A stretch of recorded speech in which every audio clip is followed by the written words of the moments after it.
What's up guys, back with another video, and today we are going to be fixing the fitment issue on the Audi S5. So you can see how the wheel sits in the wheel well pretty far, and it just, I don't know, it doesn't look as flush, it doesn't look as good. So today we're going to be installing the H&R DRA wheel spacers. This is the rear, I believe, the 25mm spacer.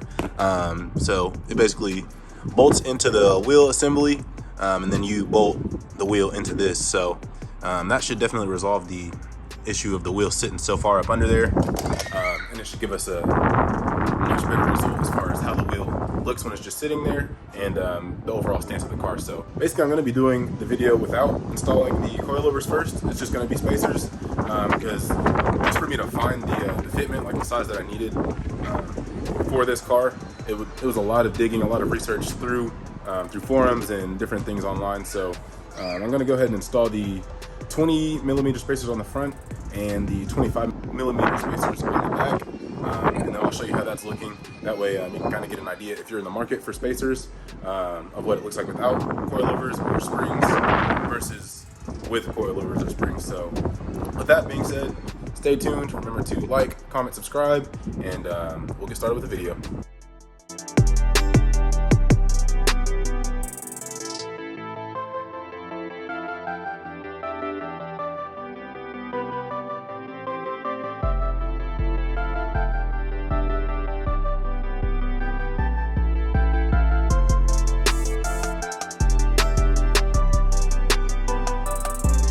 Alright, so the mounting point on the Audi S5 is basically marked by these arrows. So there's a little triangle right there, and that marks where the mounting point is. So that's where you can jack it up, and then I've just got the jack stand back there behind it.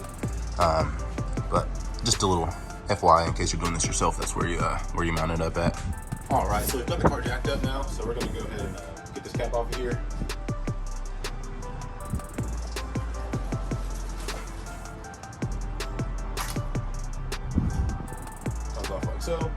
So these studs are going to be 18mm, so you can go ahead and get those off.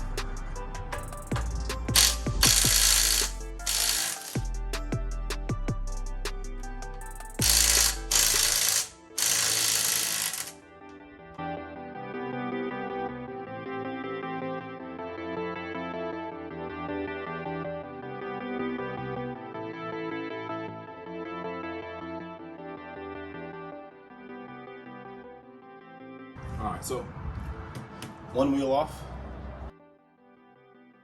Alright, so now we're going to use a wire brush just to get any corrosion off of there, so it can just sit nicely against the wheel hub.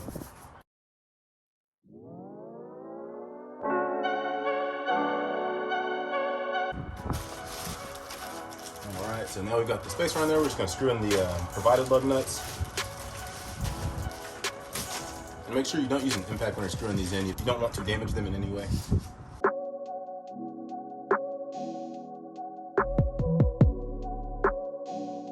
Alright, and the factory torque spec for these wheels is 90 foot-pounds, but this only goes up to 80, so I'm just going to be doing them to 80 until I can get the proper torque wrench, and then I'll tighten them a little bit better.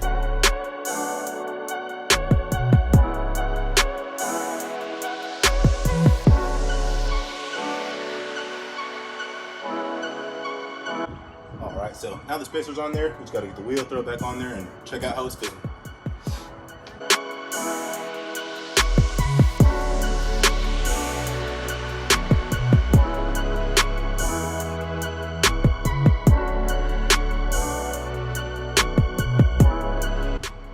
Alright, so now to get the wheel back on, we're going to use the factory lug screws here. So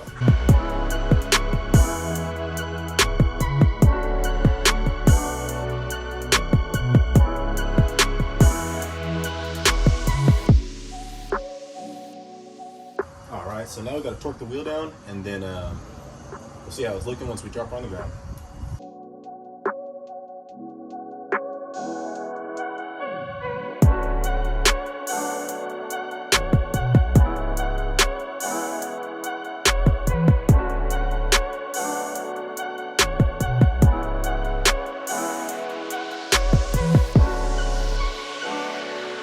Alright, so that's one spacer down, so we'll go ahead and drop her down and see how she's looking. And then we just got 3 more to go, so she's coming along pretty smoothly. All right, so we now have her back on the ground. So as you can see, the wheel is a lot more flush with the body of the car. The fitment looks a lot better. So we're gonna go ahead and get started with the rest of them so we can get her all buttoned up. And then in the near future, we'll have to get the coilovers installed so that way we can get rid of that monster truck there and get her a little bit lower to the ground and get that aggressive fitment we're looking for. All right, so now it's time for the front driver's side. So we'll go ahead and get her jacked up and then we'll get this wheel off.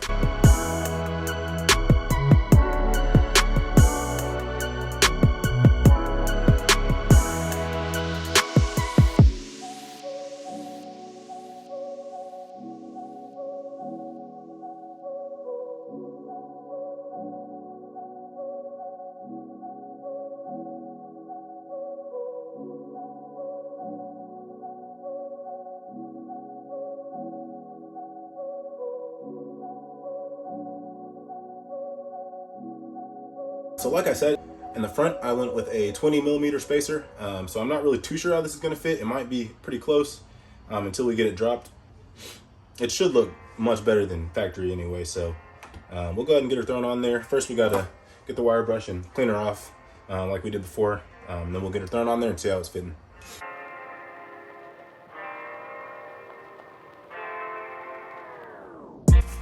She's sitting on there flat. We'll get the screws thrown in there, get it buttoned back up and get her dropped on the ground, and then I'll show you how the driver's side looks versus the passenger side, so you can kind of get a grasp of what this actually does. We went ahead and grabbed a screwdriver to keep the rotor from spinning while we're doing the front ones, since it doesn't have the e-brake to hold it.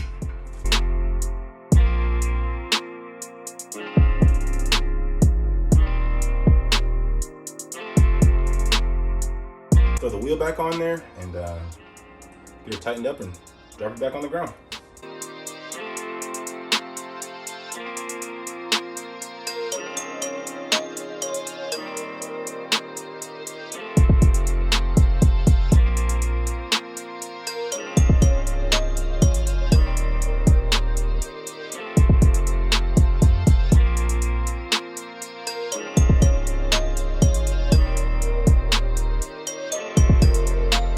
Alright guys, so we just got the driver's side finished up, so I'll go ahead and show you how that's looking versus how the passenger side is looking without the spacers. So it definitely looks a lot better. It's way more flush than the stock side without the spacers. So if you can definitely tell just from that little bit, looks a lot better. Perfectly flush with the fender there. And the back side as well.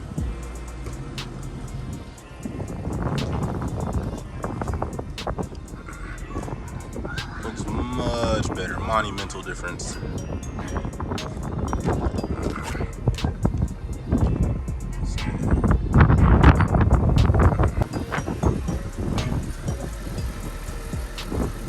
So yeah, that's a little, there's a little side-by-side comparison for you. So I'll go ahead and get the car pulled back into the garage. Then we'll get started with the passenger side and I'll show you how it's looking fully done.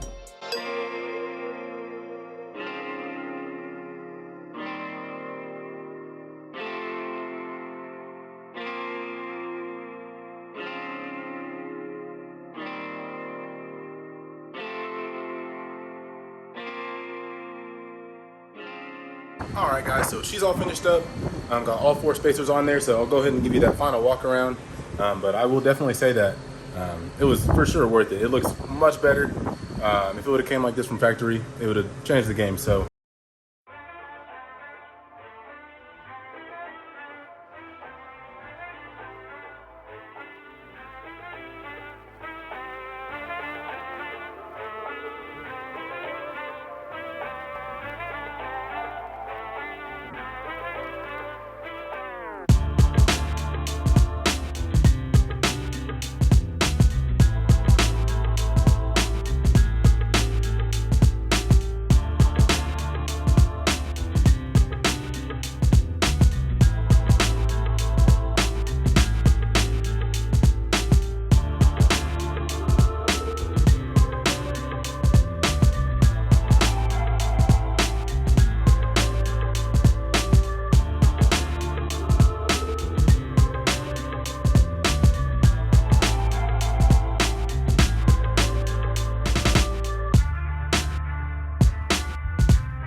All right, guys, so I think it looks a lot better.